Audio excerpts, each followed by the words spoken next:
welcome back to the History of Christianity. In today's class, we are going to be looking at the rise of Charlemagne and the decay of the church.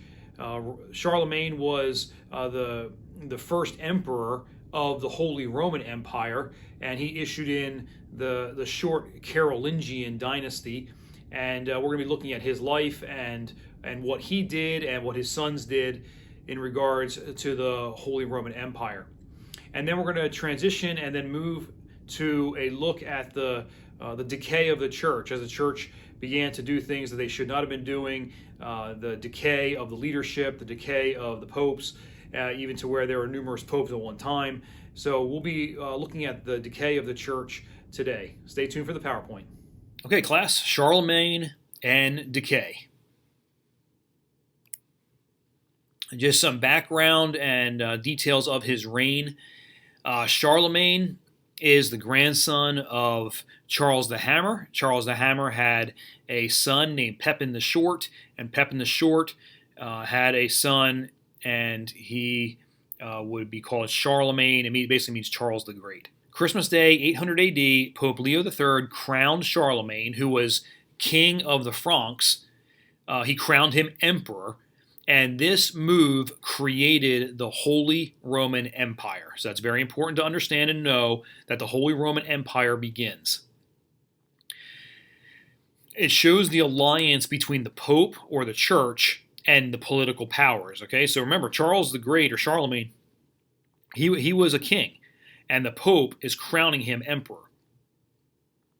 Now, after this, the popes would exert extreme power in the control and influence over the rulers of lands within the Holy Roman Empire.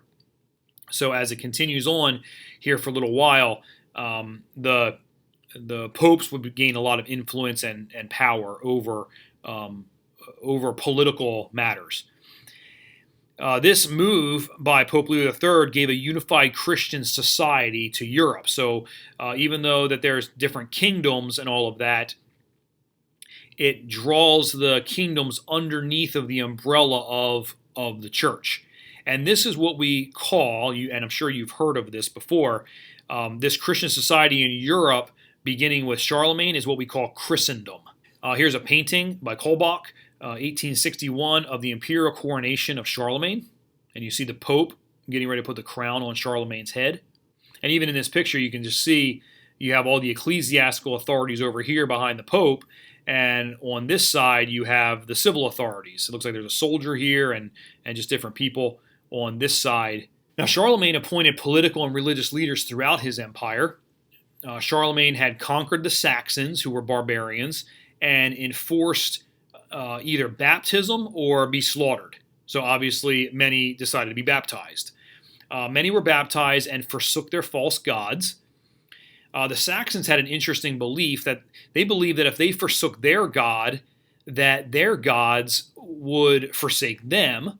And if their gods forsake them, that only leaves the true Christian God for them to even turn to. So that's what they did. They forsook their gods to save their life. Their gods, in their mind, forsook them. So, okay, the only God left is the God in heaven. So they turned to God in heaven. Just an interesting little side note about the Saxons' belief. So Charlemagne ruled in civil, obviously, because he's the emperor, but also in ecclesiastical matters. Charlemagne took it upon himself to appoint bishops and also generals. He made Sunday as the day of worship within the Holy Roman Empire. Tithes were collected, but there was much like a tax. Monastic reforms were put in place because many monasteries had become corrupt. And then he reformed the schools. Now, an interesting thing is that Charlemagne was not educated. He was an unlearned man, even though he became the emperor of the Holy Roman Empire. But he said that every church should have a school for the poor. So he opened up schools in every church for the poor to learn. Here's a map of the Holy Roman Empire, which is called the Carolingian Empire because that is the line or the family for Charlemagne, the Carolingians. It would last for a couple of generations, but it would end up falling. So the Carolingian successors, After Charlemagne's death, his son Louis the Pious became emperor. He continued reforms. He said 2/3 of tithes to the church should go to help the poor. He moved to have people elect their own clergy instead of appointing clergy. Have the people elect it.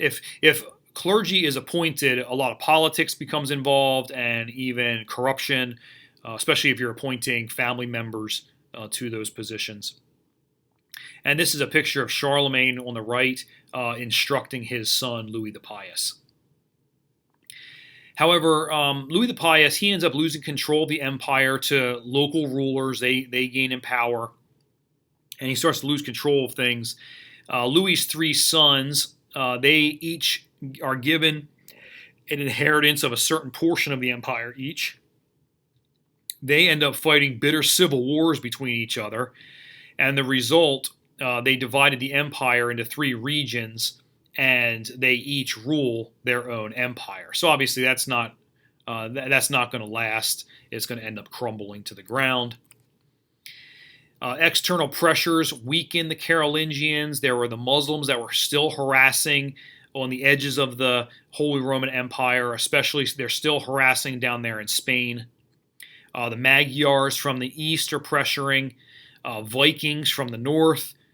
These Vikings were from the Scandinavian areas, and they were great seafarers, so they came by sea, and they were threatening from the north in search of wealth, and they would just come in and raid and do all sorts of things to the population to be able to gain power and gain wealth. And so in the end, the Carolingians end up being dissolved. They tried to reunite the empire, but it was crumbling. Now again, the Holy Roman Empire is still going to continue, but it's just not how it was under Charlemagne.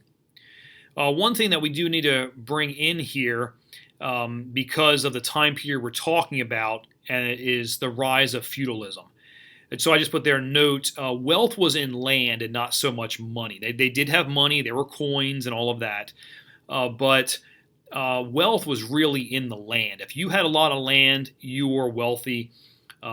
Usually the kings and the lords and all of that, they were the ones that owned all the land. But many times they would have to pay for people to that help them. Maybe in battle or in war, a nobleman or maybe even a smaller landowner would have done something for the king, and so the king would grant them more land. And so that person rose in power and wealth and had to manage all of this land. So what happens is we have the rise of feudalism, where you have the poor, the serfs.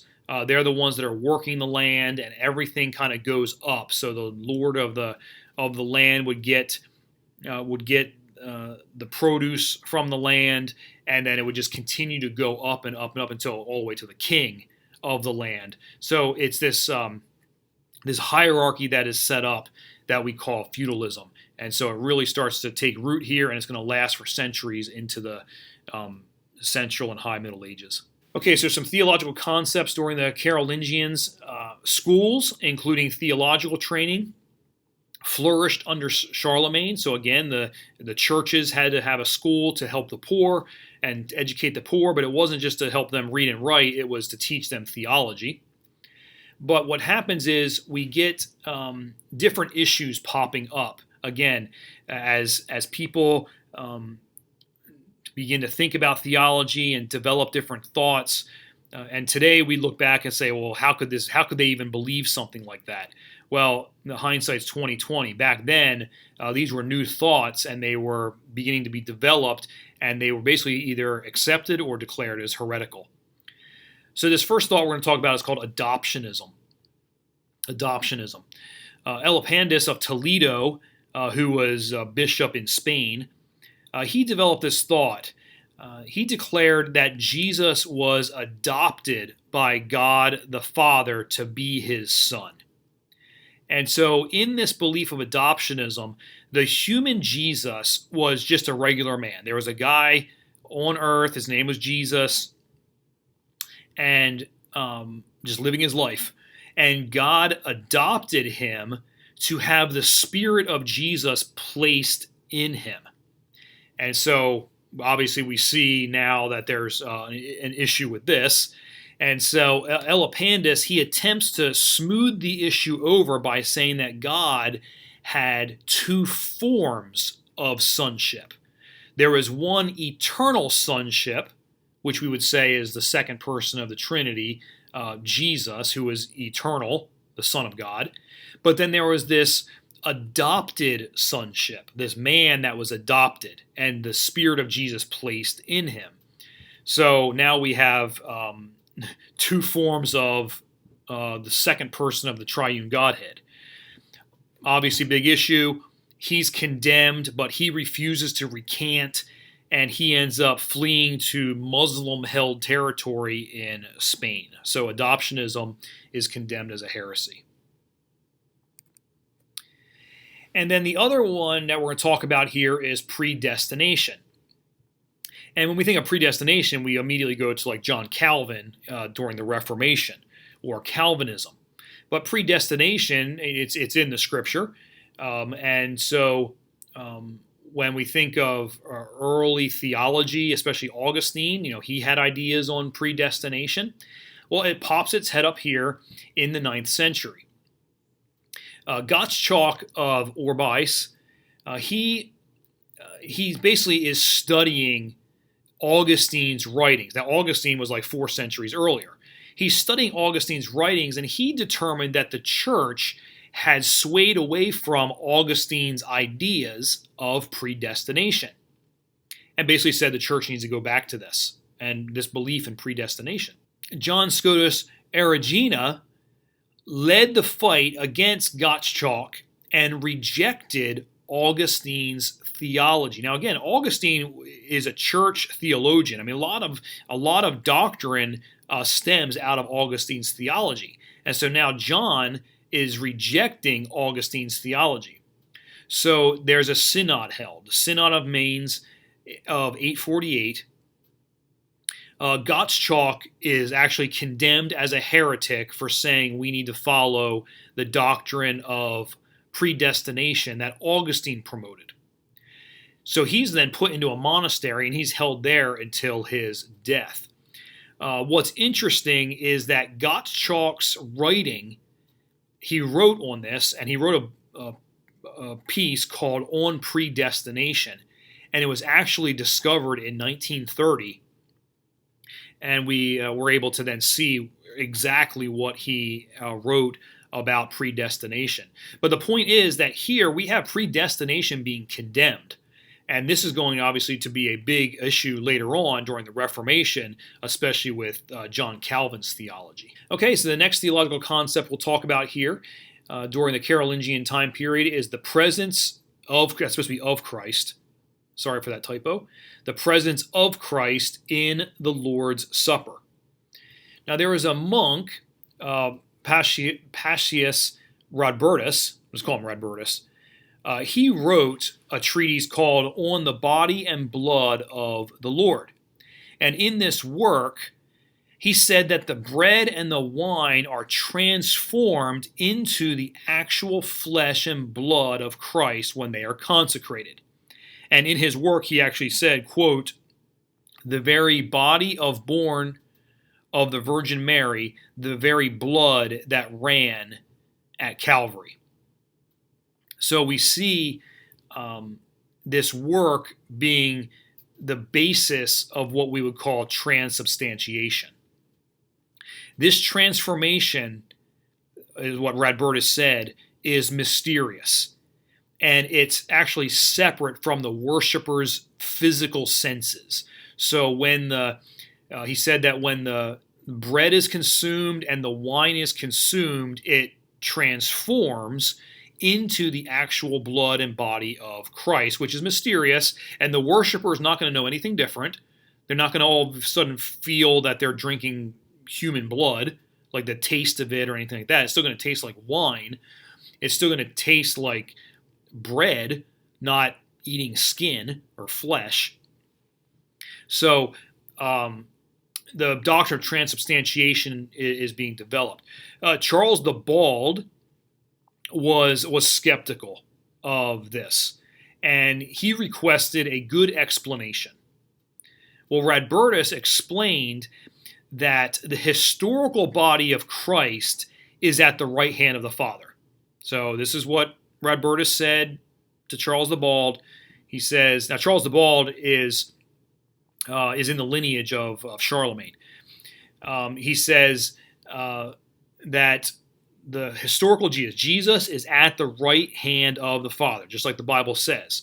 But then he says that there's this Eucharistic flesh, and it is not the same as the historical flesh. So Jesus's flesh, physical flesh, is at the right hand of the Father, but when the wine and bread is consumed, it turns into the Eucharistic flesh and Eucharistic blood. And so that's what takes place at transubstantiation. It's important to note that at this time, many did see this as an exaggeration, but others did accept it. And so what happens is, over time, it actually becomes Catholic doctrine. At the Fourth Lateran Council of 1215, the doctrine of transubstantiation becomes the Catholic doctrine of the Lord's Supper.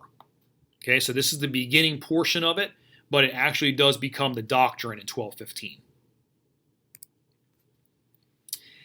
Okay, so now we're going to transition to what we call papal decay. This is where things really start going bad for the church, and it's going to last a long time, and we are going to have a lot of issues within the church. The issues that we really can't even believe, but it happens. So just some background on papal decay. Since the Pope was the one who crowned Charlemagne, he, meaning the Pope, had great power. However, in Rome, the political controversies and power grabs were constantly an issue. And the question came up, how can a pope be in such great power to crown an emperor, but the pope cannot even control his own city with the controversies, the political issues, the political intrigue, the corruption? How can he be so powerful but can't even control his own city? So what happens is the Pope becomes an easy target for bribery, deception, and even violence against the Pope, and the Pope can commit violence to try to control things within Rome itself to not look bad. As the Carolingian reign struggled after Charlemagne, the Pope would become more of a central role. So that's just some background notes on this. Okay, so the first thing we need to talk about with papal decay is what is called the decretals. The decretals. Pope Nicholas I, who was Pope 848 to 867, he's Pope, and a collection of documents is all of a sudden found. They were supposed to be ancient, they were quote-unquote found, and they were called the decretals. Now, in parentheses there on the screen, I say later known as false decretals because they were found out to be not ancient and not mysteriously found, but they were actually written to give the Pope great power. Okay, so that's this bullet point here. Follow my arrow right here. Believed to be forged to give the Pope more power. But at the time, Nicholas thought that they were real, and it broadened his powers. So what takes place? The use of papal power and downfall of popes. So we see there Pope Nicholas I, he used the decretals to stop warring kings from making war. So he stops war. And that's good that war is stopped. But it shows, again, the power now of the Pope over civil authorities, even to the point of stopping them from making war. And that could have been because of threats of excommunication, do what the Pope says, or you're kicked out of the church, you'll lose your salvation. Whatever it is, Pope Nicholas I used these powers to influence kings. Pope Hadrian II, so just moving down the line, he confronted marital affairs. He confronted King Lothar II of Lorraine and cursed him at a mass. Later, Lothar died when a plague broke out, and the Pope's power and fame just exploded, just increased. So, he confronts this king and curses him. The king dies, and so people are like, whoa, this Pope, he's got some serious power. I mean, God is really on his side. And so his fame increases. Pope John VIII refuses to help Charles the Fat, who again is in the lineage of Charlemagne, to go and fight the Muslims. So this caused a big issue. Well, the Pope's servant poisons the Pope, John VIII, but he would not die fast enough from this poison, and so the servant grabs a hammer and destroys Pope John VIII's head. So, just crushes it with a hammer. So you see Pope John VIII, his power in refusing the Emperor Charles the Fat.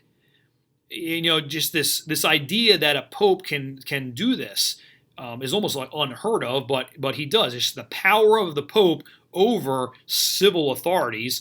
But in the end, you see corruption, you see violence. The servant crushes the pope's head with a hammer. Numerous popes come then, one after the other, in fast succession. We just start seeing the downfall of the papacy. Just one after another. These popes, they're murdered, they're imprisoned, they're usurped. There's numerous popes at one time. Just all kinds of issues and corruption are just entering the papacy, and we see the downfall. But it does not stop there. This here, we're just going to go through some examples here. This one here intrigues me. I love this story. If you really want to look at some interesting detail, go and research the Cadaveric Council of 897. It is some story. Okay, I just want to point to the very bottom of this PowerPoint slide. This council, the Cadaveric Council of 897, was directed and ruled by the Pope, who is supposed to be the Vicar of Christ on earth. Okay, so we are talking the head of the church on earth, the Vicar of Christ, the go-between, is calling for the Cadaveric Council of 897. What in the world is this council? Pope Stephen VI had a predecessor pope, so a pope before him, called Pope Formosus. And Stephen VI disagreed with something that Pope Formosus had declared, and so he wanted to condemn Pope Formosus. So Stephen VI has Pope Formosus' body dug up out of its crypt. He dressed the cadaver, the corpse, in the papal robes.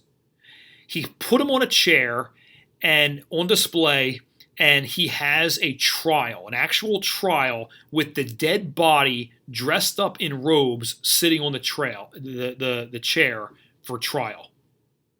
The corpse of Formosa is obviously found guilty by Stephen VI, and the body was mutilated and then thrown into the Tiber River.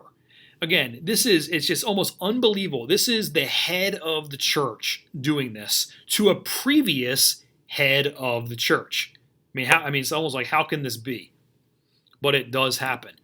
And here's a picture by Lawrence in 1870, so 19th century, of the Cadaveric Council. So you see Stephen over here pointing and declaring you're a heretic, and then here's Pope Formosa's body, corpse, rotting away, sitting on the chair, dressed in the robes, and all of that. It's just it's unbelievable with what takes place. Okay, continuing with our next example is the debased papacy of Sergius III. In 904, Sergius III was looking to become pope, and he had his two rivals imprisoned and then murdered in their cells. So that's a good way for a pope to begin his papacy, is having his his rivals murdered. But there was a powerful Italian family who is right there in parentheses called the Crescentius family, who is controlled by Theophylact and his wife Theodora. Now that family, the Crescentius family, supports Sergius III. Well, like any good pope, Sergius takes their daughter, Marozia, as his lover. She's already married. She's married to a guy named Guido. Now, he's going to come into play a little later. But Mariazzo is the lover of the pope, and she's married. He is also the first person, the first pope, to wear the papal tiara crown. And this is interesting because it is this gigantic papal crown. It's got 3 tiers to it. So basically it's 3 crowns, one on top of the other, made into one. It's full of emeralds and rubies and sapphires, just a lot of jewels in it. And it represents that the Pope is the father of princes, the ruler of the world, and the vicar of Christ. And this crown would be worn, there were different versions of the crown, but it would be worn by the popes all the way up till 1963 was when they stopped wearing the crown. Now, the crown still exists. The pope still has it. It's just he does not wear it anymore. So that's just an interesting side note. After Sergius's reign and death, Marozia and her husband Guido captured the Lateran Palace, that's where the Pope is, and they smothered the next Pope, John X, with a pillow. Marozia had her illegitimate son, who Pope Sergius III had fathered, has the illegitimate son placed on the papal throne as John XI. After him, again, numerous popes are going to follow, quick succession. Most of them end up being murdered while being the pope. But you just see this debauchery and debased papacy. Sergius III takes this woman as his lover. She's already married to Guido. He wears this crown that says he's the father of princes, the ruler of the world, and the vicar for Christ. He ends up dying. Marozia and her husband Guido kill the next pope with a pillow, and then Marozia puts the illegitimate son, who Pope Sergius III fathered, on the papal throne as John XI, and then numerous popes succeed. I just did a real quick recap there in a nutshell, just to kind of punch home the point that the papacy is in serious decay. The next example, the tale of 3 popes. Benedict IX became pope at 15 years old. After 12 years, he decides he's going to abdicate because he was bought off. He's going to take this big sum of money and abdicate the papacy, so give up that throne of the papacy. Gregory VI, which is Benedict IX's godfather, he becomes pope. However, Benedict IX decides to change his mind. He doesn't want to abdicate anymore, and he says he wants to be pope again. In the meantime, the Crescentius family, remember them from the previous slide, so they're back in the picture again. They're a very powerful family. They name Sylvester III. That's their guy. They name him pope. So now we have Benedict IX, Gregory VI, and Sylvester III all saying that they're pope. King Henry III of Germany steps in, and he deposes all 3 of the popes. He says, none of you are popes anymore, and he sets up his own pope, Clement II. Well, when that happens, what does Clement II do for good old Henry III? He crowns him emperor of the empire. So Henry III is no longer just king of Germany. He is now the emperor of the empire. And he decides that he is going to make some reforms to really consolidate his power as pope, make these reforms to where these kind of things can't happen anymore. Okay, so we're going to stop there for this PowerPoint, and we'll definitely pick up more issue and with more problems with popes coming up. But that's it for Charlemagne and Decay. I'll see you in a second. All right, class, that's it for Charlemagne and the decay of the church. We're moving right along in our timeline for the history of Christianity. Next time, we're going to look at the rise of Islam, and then as the West looked to the East and saw the Islamic threat coming towards them, they set out on the Crusades to try to free the Holy Land of the Muslims. So we'll be looking at the rise of Islam and the Crusades next time. See you then.